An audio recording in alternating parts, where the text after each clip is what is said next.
Everyone, I welcome you all once again to this channel Prabhavi competition. अब मैं सबका स्वागत करता हूँ and again we are continuing our series.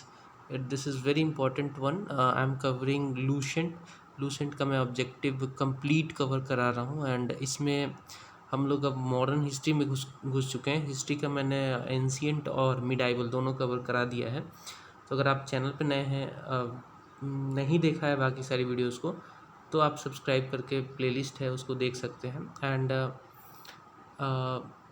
आप फर्दर ऐसी ही वीडियोज़ देखना चाहते हैं तो डेफिनेटली आप चैनल पे बने रहिए, सब्सक्राइब कर लीजिए। चलिए स्टार्ट करते हैं इस वीडियो को। ठीक है, इस वीडियो में हम लोग देखेंगे expansion of British power in the context of Bengal, Mysore and Punjab. ठीक है, बंगाल, मैसूर और पंजाब के कॉन्टेक्स्ट में हम लोग देखेंगे कि कैसे ब्रिटिश पावर का एक्सपेंसन हुआ, क्योंकि शुरू में तो वो कंपनी आई थी, धीरे धीरे उसने एक्वायर करना शुरू किया बंगाल को, मैसूर को, पंजाब को। वो कैसे हुआ, उससे रिलेटेड कुछ बहुत ही इंपॉर्टेंट सवाल है, उसको देख लेते हैं। चलिए एक एक करके देखता हूँ। मैं थोड़ा सा जूम कर लेता हूँ उसको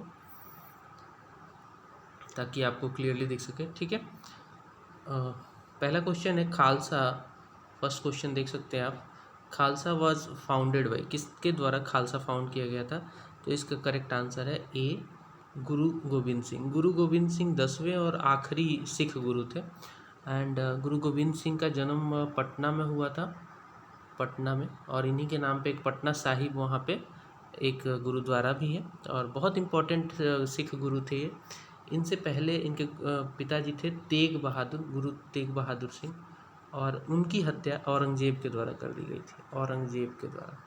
ठीक है, ये सारा कुछ इन्फॉर्मेशन है, आपको पता होना चाहिए। तो Khalsa founded by Guru Gobind Singh, correct answer. Next है, which was the birth place of Guru Nanak? Guru Nanak ji जो थे पहले सिखों के गुरु थे, फर्स्ट, है ना, और इन्होंने ही ये परंपरा को शुरू किया था। और इनका बर्थ प्लेस पूछा है कहाँ पे है, तो क्या वो गुरदासपुर है, क्या वो अमृतसर है, तालवंडी है, लाहौर है? तो देखिए इनका जो करेक्ट आंसर है, इसका करेक्ट आंसर तालवंडी है और ये पाकिस्तान में पड़ता है, आज के डेट में पाकिस्तान में पड़ता है ये। ठीक है, तालवंडी में इनका जन्म हुआ था और उस एरिया में काफ़ी इन्होंने इस चीज़ की प्रचार की थी, सिखों के इस धर्म की। ठीक है, और गुरु नानक जी पहले सिख गुरु थे। ठीक है, आगे बढ़ेंगे। Which governor general had entertained Ranjit Singh with great honour to at रोपड़?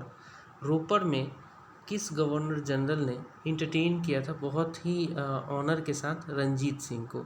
तो रंजीत सिंह को जिसने ऑनर किया था, इसका करेक्ट आंसर है विलियम बेंटिक। करेक्ट आंसर है विलियम बेंटिक। विलियम बेंटिक ने इंटरटेन किया था, बहुत ही अच्छे तरीके से ऑनर किया था रोपड़ में रंजीत सिंह को। महाराजा रंजीत सिंह बहुत फेमस राजा थे और इन्होंने नॉर्थ वेस्ट वाला जो रीजन है उसमें पूरा कब्जा कर रखा था। ठीक है, रंजीत सिंह का साम्राज्य था वहाँ पे। करेक्ट आंसर है William Bentinck. Which governor general is associated with doctrine of lapse? तो ये तो आसान सवाल है। डॉक्ट्रिन ऑफ लैप्स जो लाया था उसका नाम है लॉर्ड डलहौजी। ये क्या थी?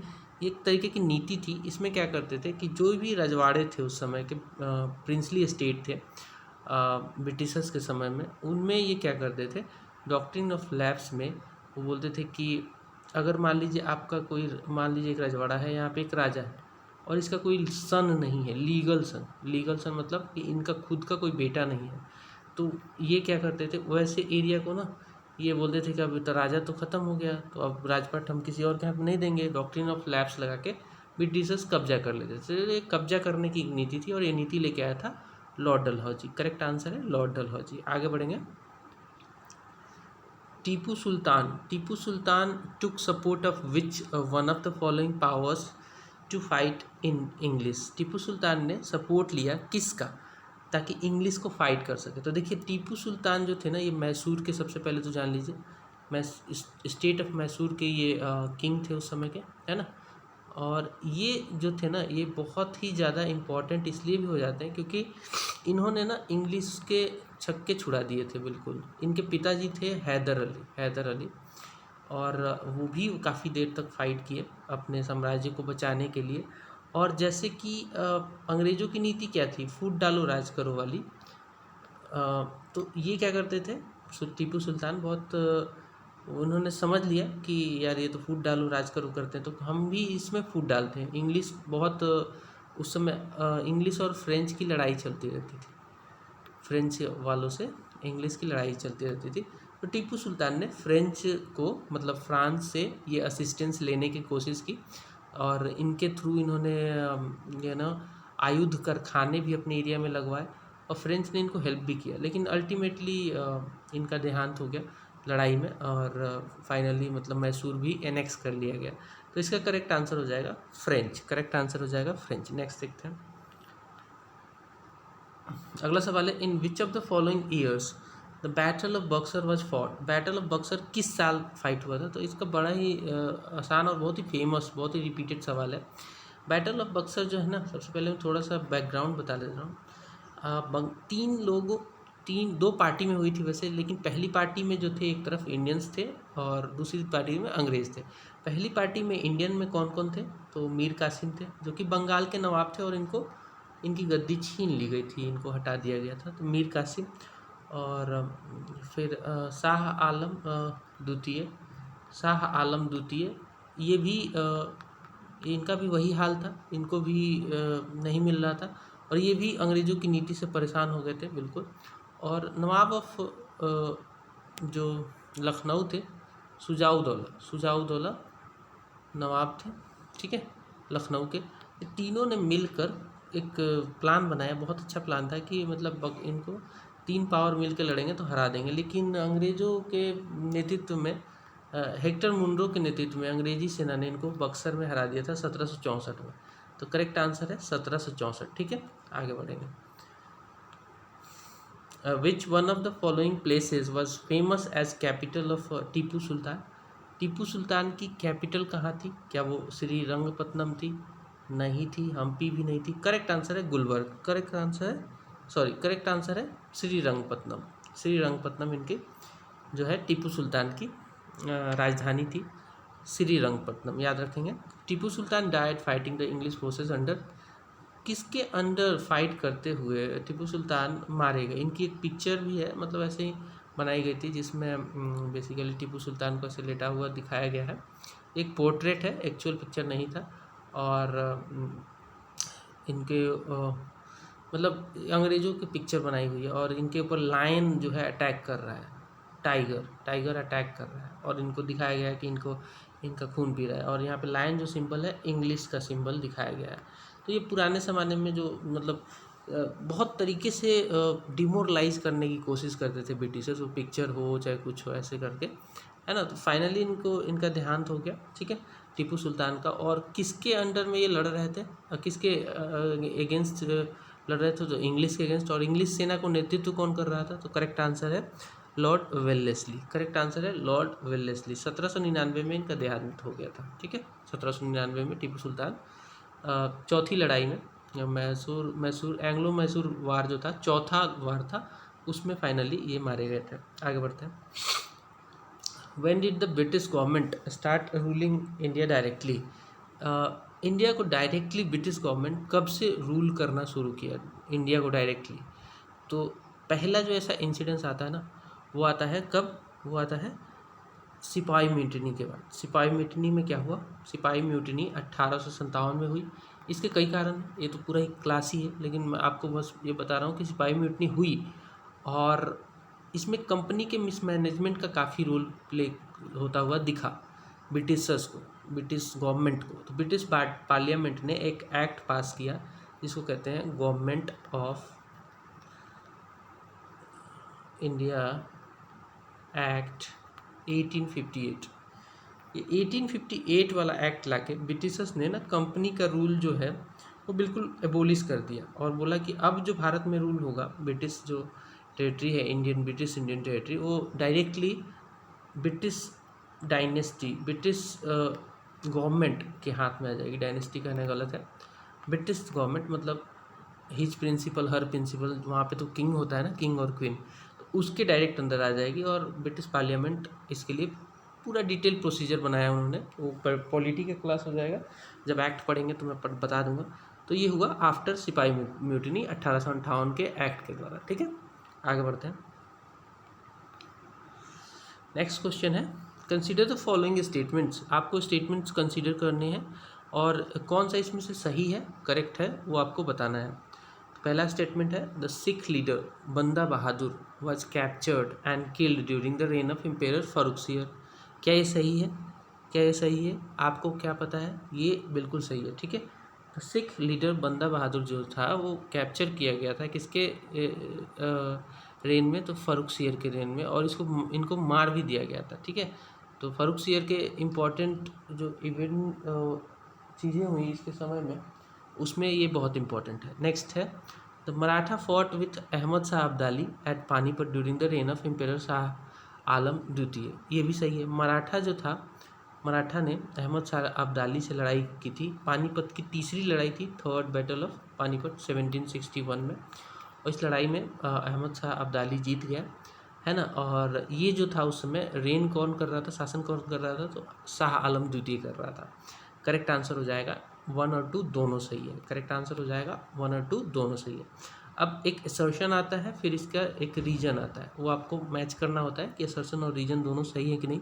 अगर असर्शन सही है तो क्या रीजन उसका करेक्ट एक्सप्लेनेशन है, ये आपको चेक करना होता है। तो देखिए असर्शन में क्या है, the state of Hyderabad was founded by Nizam ul Mulk a वजीर ऑफ मुगल एम्पायर। तो ये तो बिल्कुल सही है। आपको हिस्ट्री का थोड़ा सा भी नॉलेज होगा तो आप इसको बोल सकते हो कि हाँ ये तो करेक्ट है, बिल्कुल करेक्ट है ये। नेक्स्ट है इसमें रीजन, अब देख लीजिए।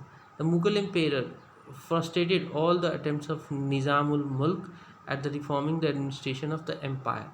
तो क्या ये इसका रीजन इसके लिए सही है? तो जी हाँ, बिल्कुल सही है। दोनों चीज़ सही है, ए भी करेक्ट है, आर भी करेक्ट है, और जो रीजन है इस असर्शन के लिए बिल्कुल करेक्ट एक्सप्लेनेशन बनता है। That is why our answer will be A, ठीक है। आगे बढ़ते हैं। हु इशूड फरमान, किसने फरमान इशू किया ग्रांटिंग दीवानी ऑफ बंगाल, बिहार और उड़ीसा टू इंग्लिश? तो देखिए इंग्लिश को 1765 में ट्रीटी हुई थी, इलाहाबाद की ट्रीटी कहते हैं इसको। जस्ट मतलब 1764 में तो हार गए थे तीनों बक्सर की वार में। अब क्या करें, अब हार गए तो फिर तो ट्रीटी होनी ही थी, और 1765 में ट्रीटी हो गई इलाहाबाद की। उस ट्रीटी में शाह आलम द्वितीय ने बंगाल, बिहार और उड़ीसा की दीवानी राइट, मतलब उसके रेवेन्यू कलेक्शन के, दीवानी मतलब क्या होता है? रेवेन्यू, पैसा कलेक्शन का राइट जो है इंग्लिश को दे दिया, ठीक है। तो करेक्ट आंसर हो जाएगा आपका डी।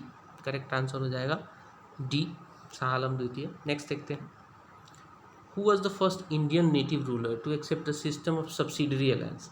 हाँ, ये सब्सिडरी अलायंस जो था ये किसने लॉन्च किया था? तो ये लॉन्च किया था लॉर्ड वेल्लेस्ली ने, ठीक है।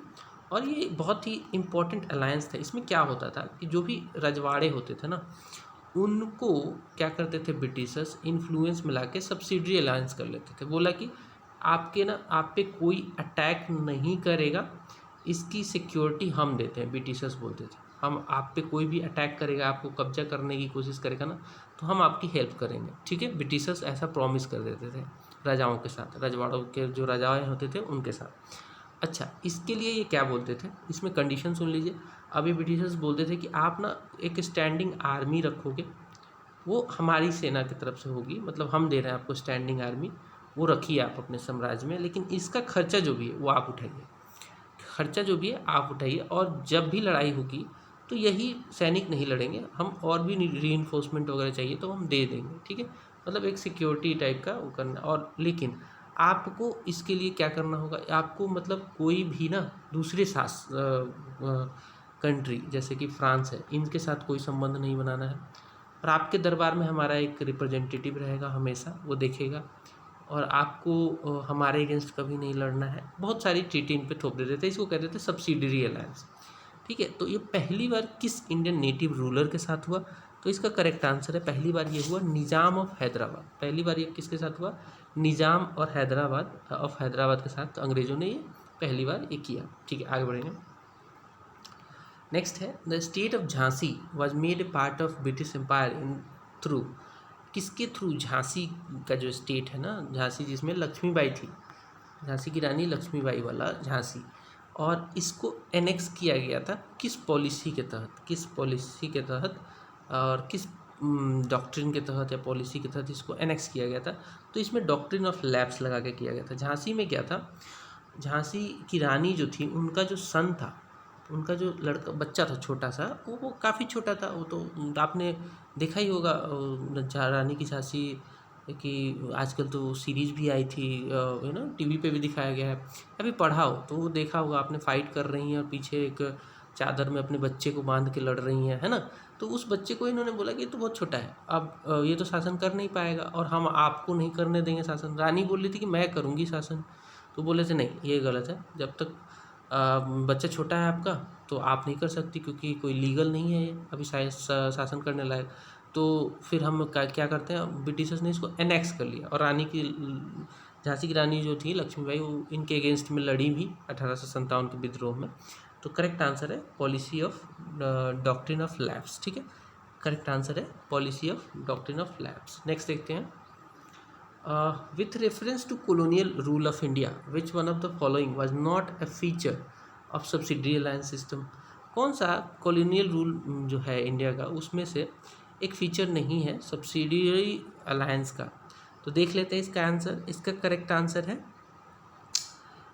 अब इसमें देखिए एक एक करके देखेंगे, फिर हम सही गलत की पहचान करेंगे। ठीक है, a subsidiary British army was to be maintain in the Indian state. अभी जस्ट मैंने बताया था सब्सिडरी अलायंस में कि हाँ सब्सिडरी ब्रिटिश आर्मी रखनी पड़ती थी।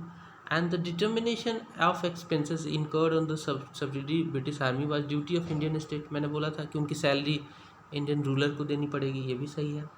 The Indian state had to keep a British resident in her capital, ये भी सही है। मैंने बोला था कि एक रिप्रेजेंटेटिव रखेंगे, वो भी सही है। Indian soldier would be use by company commanders, ये गलत है। इंडियन सोल्जर्स जो थे ये यूज नहीं किए जाते थे कंपनी कमांडर के द्वारा, वो उन जो भी वहाँ का राजा रहता था वही उसको यूज़ करता था। तो करेक्ट आंसर हो गया आपका डी, ये सही नहीं है, बाकी सब सही है। नेक्स्ट देखते हैं, अगला सवाल है, the founder of autonomous kingdom of Awadh.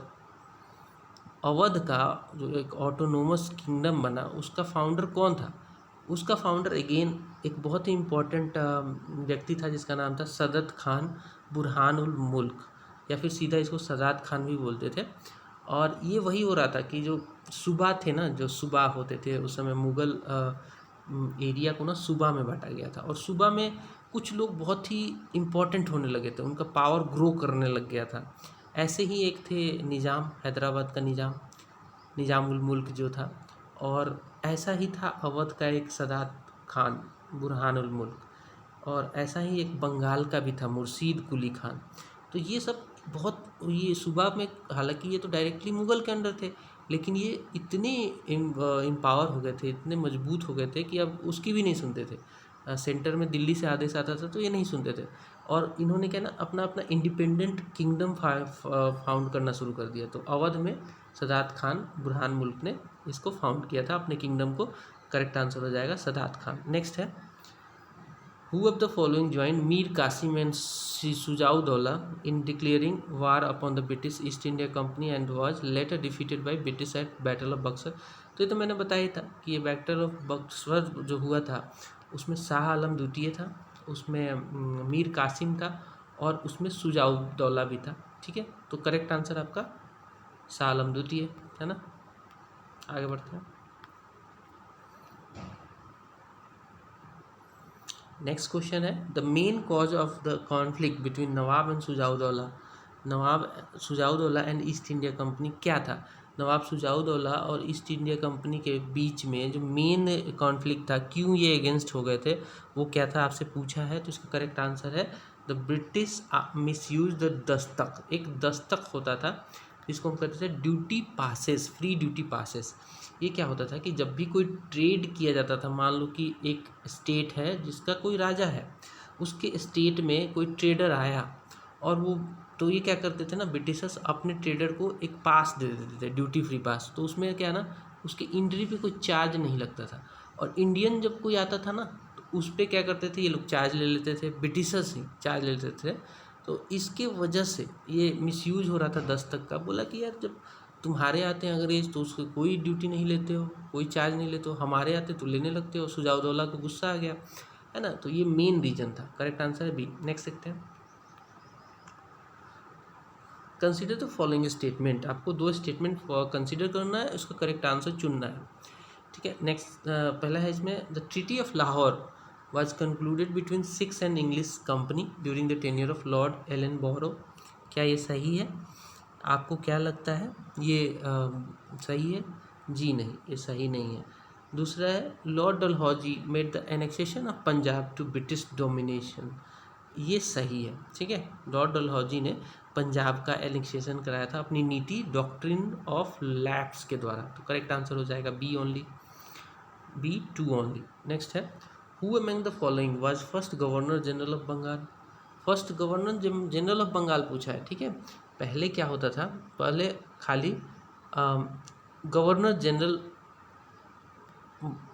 General बोलते थे, बाद में ये आया गवर्नर जनरल ऑफ बंगाल, फिर ये आया गवर्नर जनरल ऑफ इंडिया, फिर ये आया वायसराय।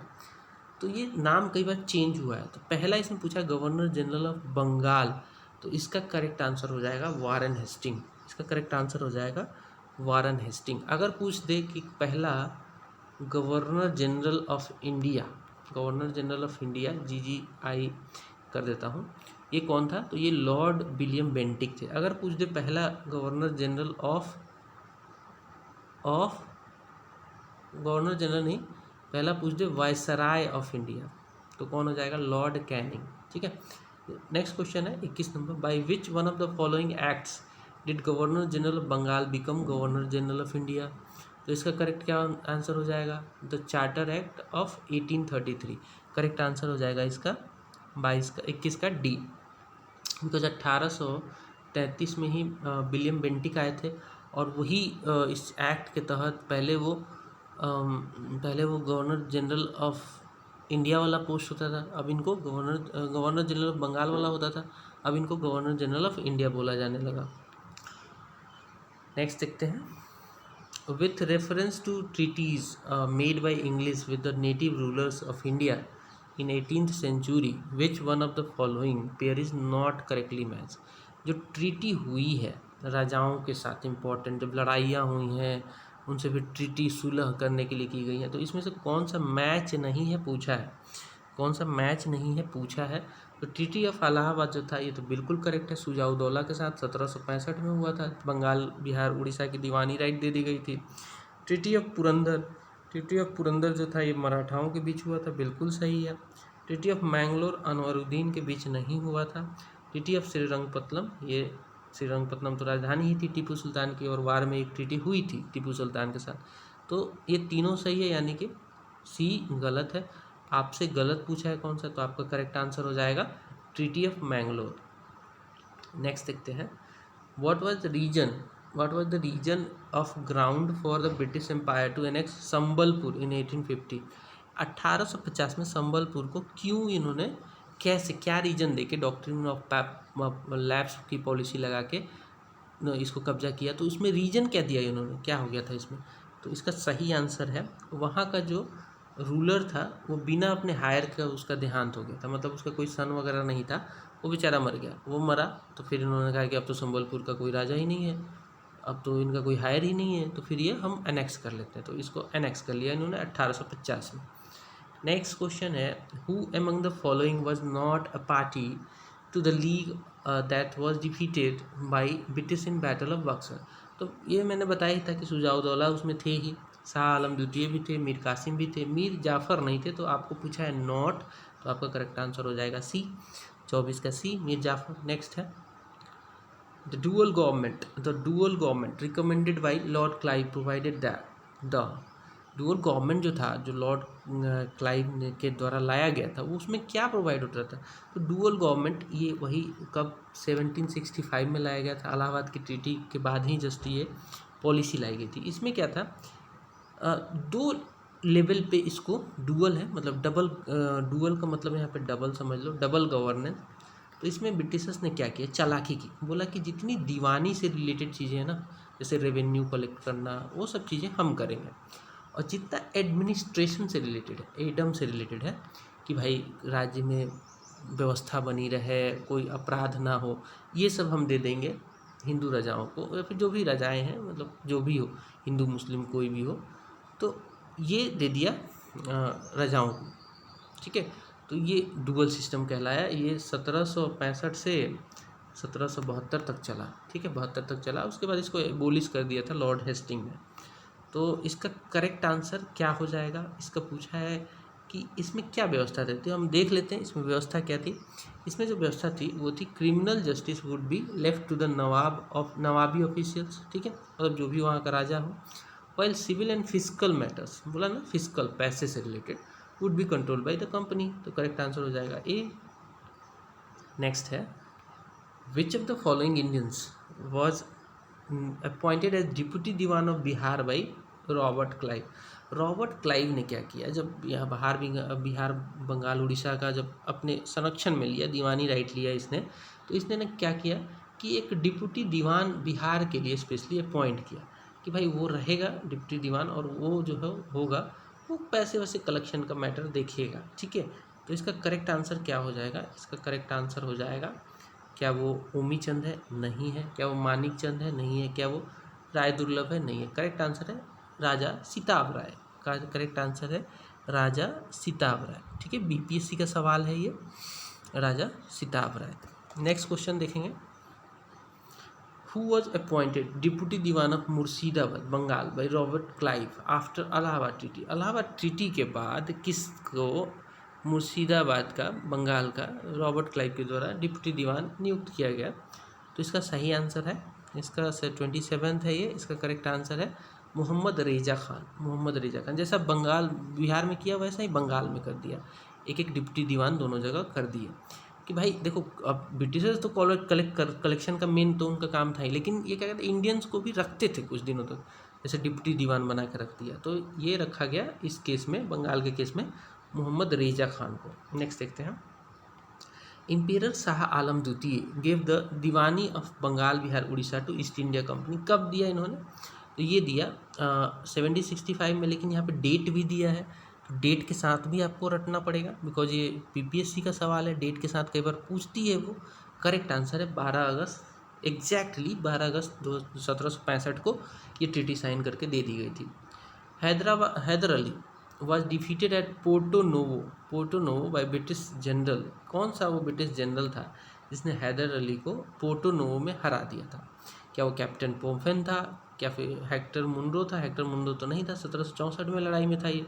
क्या वो जनरल गिड्रान था, या फिर कैप्टन पोफेम था, या फिर आयरकुट था? तो देखो, आयरकुट का नाम बड़ा फेमस है, आयरकुट ने ही ये काम किया था, ठीक है। आयरकुट जो है, इसने हैदर अली वही अपना मैसूर के शासक थे, और एंग्लो मैसूर वार में इनको हराया था हैदर अली को सर आयरकुट ने। जेपीएससी का 2003 का सवाल है। नेक्स्ट देखते हैं, the successor of Maharaja Ranjit Singh.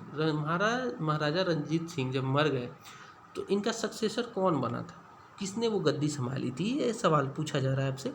Correct answer है खड़क सिंह। खड़क सिंह के खड़कने से खड़कती हैं बिजलियाँ, खड़क सिंह के खड़कने से खड़कती हैं बिजलियाँ। तो करेक्ट आंसर है राजा खड़क सिंह। नेक्स्ट है, विच सिख गुरु help the rebel Prince Khusro with the money and blessing. तो इसका सही आंसर है गुरु अर्जुन देव ने ये मदद की थी प्रिंस खुसरो को मनी और ब्लेसिंग के साथ। करेक्ट आंसर है खुसरो। यूपीपीसीएस का सवाल है। अगला सवाल देखते हैं, अगेन ये भी यूपीपीसीएस का सवाल है। A group of eunuch and ladies dominated in government under. किसके गवर्नमेंट में इनूंज और लेडीज़ ने डोमिनेट किया था? ये आपसे पूछा गया है, 32nd क्वेश्चन है ये। करेक्ट आंसर है अहमद शाह। ये बहुत ही रंगीला था, है ना, इसलिए इसको रंगीला नवाब भी कहते हैं। और इसके समय में लेडीज़ों ने डोमिनेट किया था गवर्नमेंट को, ठीक है, रंगीला था, थोड़ा सा चुस्सू था। तो करेक्ट आंसर हो जाएगा B, Ahmad Shah. Next question है, Sirajuddaula was defeated by Lord Clive के साथ लड़ाई हुई थी, एक बहुत ही इम्पोर्टेंट लड़ाई है ये। इतनी इम्पोर्टेंट है कि मतलब पहली बार ऐसा हुआ था कि एक मतलब इंडियन नवाब को हरा दिया था इंग्लिश ने, और ये था सिराजुद्दौला, जो कि बंगाल का नवाब था ये, और मुर्शीद कुली खान का ये नाती था, है ना, बहुत इम्पोर्टेंट है सिराजुद्दौला। सिराजुद्दौला को डिफीट किया था लॉर्ड क्लाइव ने in the battle of Plassey 1757 में, ठीक है। करेक्ट आंसर है ए, 1700 प्लासी। और कब हुआ था ये हुआ था 1757 में। आगे बढ़ते हैं। नेक्स्ट क्वेश्चन है, in whose rain Guru Nanak Dev establish Sikhism. उस समय मतलब दिल्ली का सुल्तान कौन था? सुल्तान नहीं कहेंगे, दिल्ली का शासक कौन था मुगल वंश का? तो ये जब गुरु नानक जब बैठे थे ना गद्दी पे, उस समय दिल्ली को रूल कर रहे थे सिकंदर लोदी। सुल्तान ही था बेसिकली उस समय, तो नहीं आए थे ये लोग अपने। ये तो 1526 में इस्टेब्लिश हुआ था ना मुगल एम्पायर। तो लोदी वंश उस समय थी और आखिरी शासक था सिकंदर लोदी, जिसकी लड़ाई बाबर के साथ हुई थी 1526 में, और पानीपत की पहली बैटल कहते हैं, उसमें हार गया था सिकंदर लोदी और मुगल वंश की नींव पड़ गई थी इंडिया में। Who of the following compiled आदि ग्रंथ और गुरु ग्रंथ साहिब? किसने कंपाइल किया था, ये आपसे सवाल पूछा गया है। तो इसका करेक्ट आंसर है गुरु अर्जुन देव ने। गुरु अर्जुन देव ने ये जो आदि ग्रंथ है ना, आदि ग्रंथ सिखों का बहुत ही ऑस्पिशियस ग्रंथ है ये, या फिर गुरु ग्रंथ साहिब कहते हैं इनको, है ना, ये किया था गुरु अर्जुन देव ने। उत्तराखंड पीसीएस का सवाल है ये। नेक्स्ट देखते हैं, the first governor general of India, ये तो मैंने अभी डिस्कस किया था, ये कब अपॉइंट किए गए थे, कब? तो 1833 में एक्ट आया था और 1833 में ही governor general of India Lord William Bentinck को बना दिया गया था। लॉर्ड विलियम बेंटिक को बना दिया गया था। Which of the following was capital of Raja Ranjit Singh of Punjab? तो इनकी जो कैपिटल थी ना वो इंडिया में नहीं थी, अभी के मतलब इंडिया में। उस समय तो इंडिया में सारी जगह इंक्लूडेड थी, लेकिन अभी के इंडिया में ये नहीं थे। ये पाकिस्तान में लाहौर में जो जगह पड़ता है ना, वहीं पे वो उस समय इंडिया का ही ऑब्वियसली पार्ट था, क्योंकि नॉर्थ वेस्ट फ्रंटियर का पार्ट था और इंडिया का ही पार्ट था। तो करेक्ट आंसर हो जाएगा Lahore. Correct answer Lahore. When was the battle of Plassey fault? तो अभी डिस्कस किया था हमने 1757 में, सिराजुद्दौला और किसके बीच में? इंग्लिश के बीच में, ठीक है। लॉर्ड क्लाइव था उस समय। अगला सवाल देख ले, कहाँ हो गया? अच्छा, 39th। First decisive military success of English east India company in India is marked by? क्या वो बैटल ऑफ बक्सर था? तो ये तो 1764 में था। Battle of Plassey 1757। Battle of Panipat ये तो अंग्रेजों के बीच में था, तो ये हटा ही दो इसको, 1526 में हुआ था। यहाँ पे इंग्लिश ईस्ट इंडिया कंपनी की बात की जा रही है। हल्दी घाटी अगेन, ये भी इसमें इंग्लिश का कोई इन्वॉल्वमेंट नहीं है, तो करेक्ट आंसर है battle of Plassey. Battle of Plassey 1757 में, और ये इसको एक डिसाइसिव जो है ना कंपनी का अचीवमेंट कहा जाता है इसको। 39 का आंसर हो जाएगा, सॉरी बैटल ऑफ बक्सर इसमें आंसर दिया है। For military success Indian company marked by, हालांकि होना चाहिए battle of Plassey he, because 1757 का है, ये थोड़ा कन्फ्यूजिंग हो गया। आपका कोई व्यू है, मुझे तो लगता है कि प्लासी होना चाहिए, लेकिन जो आंसर लूसेंट कहता है वो बैटल ऑफ बक्सर कहता है। बट आपका कोई व्यू है इसमें, कुछ क्यों ऐसा कहा जा सकता है, तो रीजन के साथ बताइएगा। मुझे लगता है 1757 डिसाइसिव बैटल है, लेकिन इसको इसलिए बोला जा रहा होगा क्योंकि इसी के बाद जो है ना कम्प्लीटली, मतलब इसमें क्या था, बैटल ऑफ प्लासी में एक आपने एरिया के नवाब को हराया था, जो नवाब सिराजुद्दौला था ना उसको हराया था, लेकिन इसमें कंबाइंड तीनों फोर्सों को हराया गया था, तो हो सकता है वो एक रीज़न हो। बट मुझे तो लगता है कि डिसाइसिव ये भी था बैटल ऑफ प्लासी, बिकॉज पहली बार कोई ऐसे नवाब को हराया था। एनीवे, लूसेंट के साथ चलते, correct answer battle of Buxar लगाते हैं। आगे बढ़ते हैं। The book Zij Muhammad Shahi related to knowledge of astrology produced in 1733 is written by? तो जिज मोहम्मद शाही जो है ना, एक एस्ट्रोलॉजी से रिलेटेड एक बुक है, और ये किसके द्वारा लिखी गई थी? 1733 में ये लिखी गई थी। ये लिखी गई थी किसके द्वारा? ये लिखी गई थी सवाई जयसिंह ऑफ जयपुर। इनको एक बहुत ही इम्पोर्टेंट एस्ट्रोलॉजर कहा जाता था जयसिंह को, ठीक है, जयपुर के थे और बहुत बड़े ये एस्ट्रोलॉजर थे। और जिज मोहम्मद शाही इन्होंने लिखी थी, Zij Muhammad Shahi. Who converted Sikh into martial race? तो इसका सही आंसर हो जाएगा भैया, मार्शल रेस में अपने पिता की हत्या के बाद ही इन्होंने कन्वर्ट कर दिया था। इनके पिता को एक्सिक्यूट किया गया था औरंगजेब के द्वारा। तो ये इसका सही आंसर दोस्तों क्या हो जाएगा? इसका सही आंसर हो जाएगा गुरु गोविंद सिंह, ठीक है, गुरु गोविंद सिंह। इनके पिताजी थे तेग बहादुर सिंह, और इनको धोखे से एक्सिक्यूट कर लिया, बुला के उनको मरवा दिया गया, है ना। आगे बढ़ते हैं। हु फाउंडेड इंडिपेंडेंट सल्तनत ऑफ बंगाल? तो अभी मैंने बताया आपको, मुर्शीद कुली खान, बहुत इंपॉर्टेंट। कुछ जो सूबा थे ना वो पावरफुल होने लगे थे, वो अब नहीं सुन रहे थे मुग़लों की, दिल्ली में बैठे मुग़लों की, वो क्या है मुग़लों के द्वारा ही बिठाए गए थे, बट इतने इम्पावर हो गए थे कि उनकी नहीं सुनी और अपना अलग अलग जो है सल्तनत इन्होंने फाउंड करना शुरू कर दिया था। इसमें से एक नाम है मुर्शीद कुली खान, जो कि बंगाल का फाउंड किया था इन्होंने। सदात खान मैंने बोला था, सदात खान है ना, सदात खान अवध से रिलेटेड था। नेक्स्ट है हु फाउंडेड सिखिज़्म। सिखिज़्म के फाउंडर कौन है? तो ऑब्वियसली जो पहले होंगे वही होंगे ना। पहले कौन थे गुरु सिखों के? पहले गुरु बताओ, गुरु नानक, तो इनके फाउंडर भी वही हो गए। नेक्स्ट पूछा है विच सिख गुरु एज्यूम द टाइटल ऑफ सच्चा पदशाह। किस सिख गुरु ने सच्चा पदशाह का टाइटल एज्यूम किया था? तो इसका करेक्ट आंसर क्या हो जाएगा दोस्तों? गुरु तेग बहादुर। सच्चा पदशाह याद रखेंगे। The first governor general of India, कई बार पूछा गया सवाल। 1833 में चार्टर एक्ट आया था और उसी के द्वारा पहले गवर्नर जनरल को गवर्नर जनरल बंगाल बोलते थे, गवर्नर जनरल ऑफ बंगाल बोलते थे, और 33 में चार्टर एक्ट के द्वारा इसको बदल के गवर्नर जनरल ऑफ इंडिया कर दिया गया था। और पहले जो गवर्नर जनरल बने थे वो लॉर्ड विलियम बेंटिक थे। अगला सवाल देख लेते हैं। Who among the following was not involve in the conspiracy against the Sirajuddaulah. Sirajuddaulah के अगेंस्ट में कॉन्स्पिरेसी में कौन शामिल नहीं था पूछा गया है।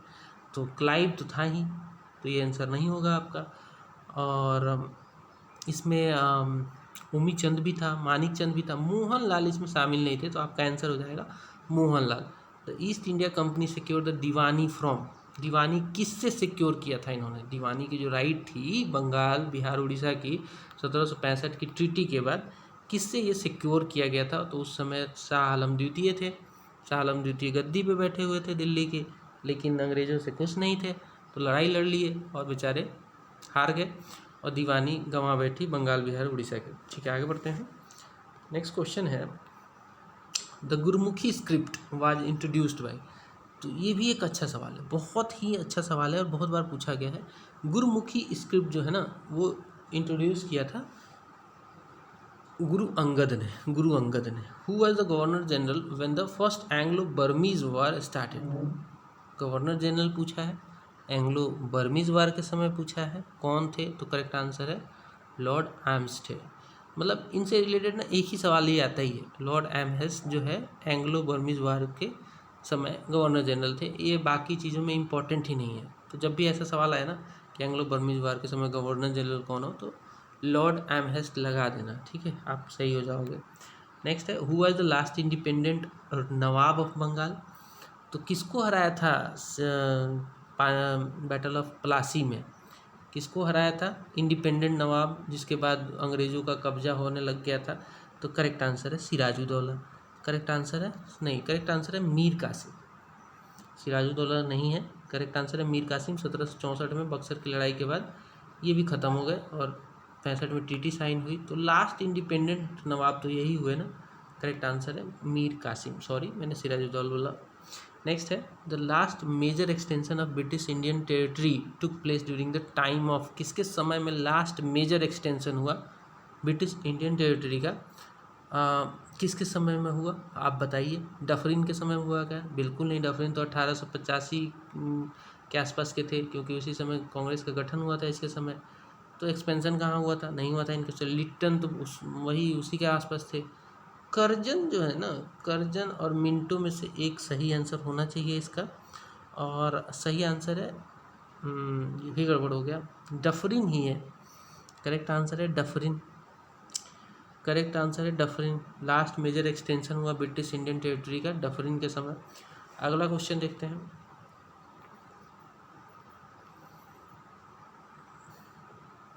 Who among the following Indian rulers established embassies in foreign countries on modern lines? तो इसका करेक्ट आंसर हो जाएगा, इसका करेक्ट आंसर हो जाएगा 52 का टीपू सुल्तान। ये वही बात मैंने बताई थी ना शुरू में ही कि ये जैसे इंग्लिश क्या करते थे, इंडियन को इंडियन के अगेंस्ट में ही भड़का देते थे, वैसे ही टीपू सुल्तान ने उनकी कमजोरी का फ़ायदा उठाने की कोशिश किया और एम्बेसीज अपनी फ्रांस में अपनी एम्बेसी बनाई टीपू सुल्तान ने, वहाँ पे अपना रिप्रेजेंटेटिव रखते थे और फ्रांस गवर्नमेंट से इन्होंने हेल्प भी लिया था। तो करेक्ट आंसर हो जाएगा टीपू सुल्तान। ठीक है, नेक्स्ट है विच one of the following statement is not correct पूछा है, सही नहीं है।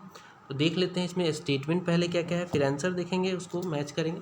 तो देखिए, Ali Mardan Khan introduce the system of revenue farming in Bengal, यही गलत है, यही पे गलत है, तो ये आपका सही आंसर हो जाएगा ए। आगे बढ़ते हैं, 54 नंबर देखते हैं। How did Mughal emperor Jahandar Shah reign come to an early end, Jahandar Shah की जो शासन काल का जो समय था वो जल्दी ख़त्म हो गया, क्यों ख़त्म हो गया, क्या हो गया था ऐसे? Because he was defeated by his Neiphiu in the battle, Jahandar Shah के नेफ्यू ने ही इनको बैटल में हरा दिया था, इसलिए इनका जो शासन है वो ख़त्म हो गया था बहुत जल्दी ही। ठीक है, नेक्स्ट है एसर्शन और रीजन वाला। पहला एसर्शन है शाह आलम द्वितीय spend the initial years as emperor far away from his capital, ये सही बात है। ये इनका जो है ना राज्याभिषेक पटना में हुआ था, दिल्ली के गद्दी पे बैठने वाला आदमी का राज्याभिषेक पटना में हुआ था। अब पटना में हुआ था तो इसका कुछ कारण था, बिकॉज दिल्ली में जो उस समय का क्या कहते हैं मेन जो अधिकारी ये कह सकते हैं मुग़ल गवर्नमेंट का, वो इनको चाहता नहीं था। मेन जो मिलिट्री कमांडर जो था वो चाहता नहीं था कि यह गद्दी पे बैठे, और ये बेचारे इधर उधर घूम रहे थे। तो ये तो सही है इनका। There was always a lurking danger of foreign invasion from north west frontier, तो क्या रीजन इसका ये सही है? क्या रीजन सही है? आप सोचिए, रीजन सही नहीं है। ठीक है, ये इसलिए इधर उधर भागते फिर रहे थे बिकॉज दिल्ली में इनको कोई चाहता नहीं था कि यहाँ के ये शासक बने। तो बात तो सही है कि भागे फिरते थे, तो ए तो करेक्ट है, और आर भी इंडिपेंडेंट करेक्ट है ना। बट ए का जो एक्सप्लेनेशन है वो आर जो है ए का करेक्ट एक्सप्लेनेशन नहीं है, तो आपका करेक्ट आंसर हो जाएगा बी। नेक्स्ट है, कंसीडर करना है आपको कुछ प्रिंसली स्टेट को ब्रिटिश इंडिया में के समय, और उनको ना क्रोनोलॉजिकल ऑर्डर में सजाना है, जिसको एनेक्स किया गया था। सबसे पहले से स्टार्ट करना है आपको ब्रिटिशर्स के द्वारा। तो सबसे पहले क्या उन्होंने एनेक्स किया था, सबसे पहले सोचिए आप, झांसी और संबलपुर और सतारा को लगाइए, क्या वो 1 2 3 होगा, 1 3 2 होगा, 3 2 1 होगा, क्या होगा आप सोचिए थोड़ा सा। करेक्ट आंसर है इसका, सबसे पहले सतारा को इन्होंने मिलाया था अपने डॉक्ट्रिन ऑफ लैप्स पॉलिसी के द्वारा, अपने ब्रिटिश टेरिटरी का पार्ट बना लिया था। फिर आता है संबलपुर और लास्ट आता है झांसी। तो करेक्ट आंसर है 3 2 1। विच of the following pairs correctly matched, correctly match कौन सा है ये आपको देखना है। ठीक है, लिस्ट 1 में पीरियड है और लिस्ट 2 में वार है। ठीक है, कब कब कौन सा वार हुआ है ये आपको पहचानना है दोस्तों, देख लीजिए। तो फर्स्ट, अब इसमें एक या दो सही होंगे, वो आपको देखना है कि कौन कौन से सही हैं। ठीक है, आप मैच कीजिए, थोड़ा सा टाइम ले लीजिए, फिर मैं बताता हूँ आपको। 1759 से 1769 फर्स्ट एंग्लो मराठा वार, ये करेक्टली मैच जो है 57 ये नहीं है। फिर आपका आता है थर्ड एंग्लो मैसूर वार 90 से 92, ये सही है। फिर आता है फर्स्ट एंग्लो बर्मीज वार 1824 से 26, ये भी सही है, लॉर्ड आर्मस्टेड के समय हुआ था। और चौथा भी सही नहीं है, तो करेक्ट आंसर हो जाएगा इसका डी, 57 का करेक्ट आंसर हो जाएगा डी। नेक्स्ट देखते हैं, अगला सवाल है, consider the following statement about Sikh गुरु। सिख गुरुओं से संबंधित कुछ बातें आपको देखनी है और करेक्ट आपको इसमें चुनना है ऑप्शंस में से। तो पहला इसमें ऑप्शन आता है, Banda Bahadur was appointed as a military leader of Sikh by Guru Tegh बहादुर। गड़बड़ है ये, गुरु तेग बहादुर तो 9वें थे और बंदा बहादुर को एक्सिक्यूट कर दिया गया था पहले ही, तो एक गलत है। गुरु अर्जुन देव become the Sikh Guru after गुरु रामदास, ये सही है। गुरु अंगद या फिर Angadev gave the Sikh their own script Gurmukhi, ये भी सही है, तो करेक्ट आंसर हो जाएगा बी। आगे बढ़ लेते हैं, which one of the following is correct chronology order of battles fought in India in 18th century. कौन सी लड़ाई पहले हुई उसके बाद हुई, इस हिसाब से आपको मैच करना है। करेक्ट आंसर क्या होगा इसका आपको थोड़ा देख लीजिए, सोचिए एक बार थोड़ा सा।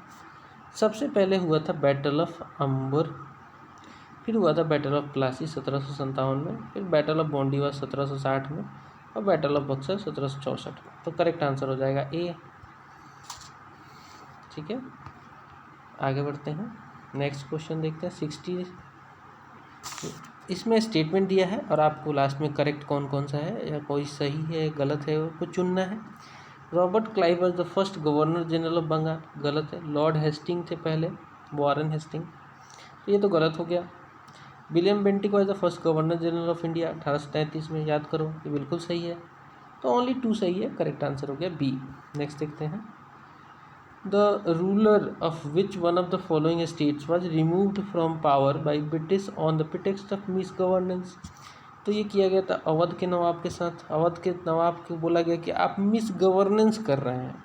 अब देखो डॉक्ट्रिन ऑफ लैप्स में इन्होंने पहले तो बोला कि भाई कोई लीगल हायर नहीं होगा तो हटाएंगे, फिर क्या देखा कि यार अवध में तो कोई कंडीशन ही नहीं बन रहा है, लीगल हायर भी है, सब कुछ है, तो बोला आप मिस गवर्नेंस कर रहे हैं। अब क्या ग्राउंड पे मिस गवर्नेंस कर रहे हैं ये नहीं बताया, बोला नहीं आपके ना शासन में मिस गवर्नेंस हो रहा है।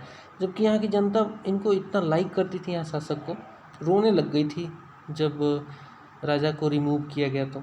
ठीक है, कोई नहीं, अगला सवाल देखते हैं। Who betrayed Sirajuddaula in battle of Plassey in 1757।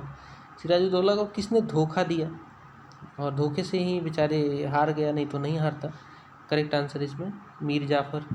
यही वो मतलब इसको लालच हो गया कि मैं अब बंगाल की गद्दी पे बैठूंगा नवाब बन के। अंग्रेज़ों ने इसको मिला लिया, बोला कि तू अगर हेल्प करेगा तो मैं तुमको बिठा देंगे। और ये क्या है ना, लड़ाई के समय मदद ही नहीं किया तो धोखा दे दिया इसने। करेक्ट आंसर हो जाएगा 62 का सी, मीर जाफ़र। हु सक्सीडेड गुरु नानक, मतलब गुरु नानक के बाद अगले गुरु कौन थे, तो करेक्ट आंसर इसका Guru Angad. Who was the nawab of Bengal during battle of Plassey. Plassey की लड़ाई हुई तो सिराजुद्दौला था 1757। करेक्ट आंसर है सी, 64 का सी, सिराजुद्दौला। दोस्तों यहाँ पे ये वीडियो समाप्त करते हैं, बिकॉज जो ये हमारा चैप्टर था expansion of British power Bengal, Mysore और पंजाब में, ये कंप्लीट होता है। आई होप आपको ये क्लासेस पसंद आ रही हैं तो एक्सप्रेस कीजिए, छुपाइए नहीं, उसको निकालिए और मार दीजिए एक लाइक और शेयर कर दीजिए वीडियोस भी, सब्सक्राइब कर लीजिए चैनल को। मिलते हैं अगली वीडियो में, तब तक के लिए बाय बाय।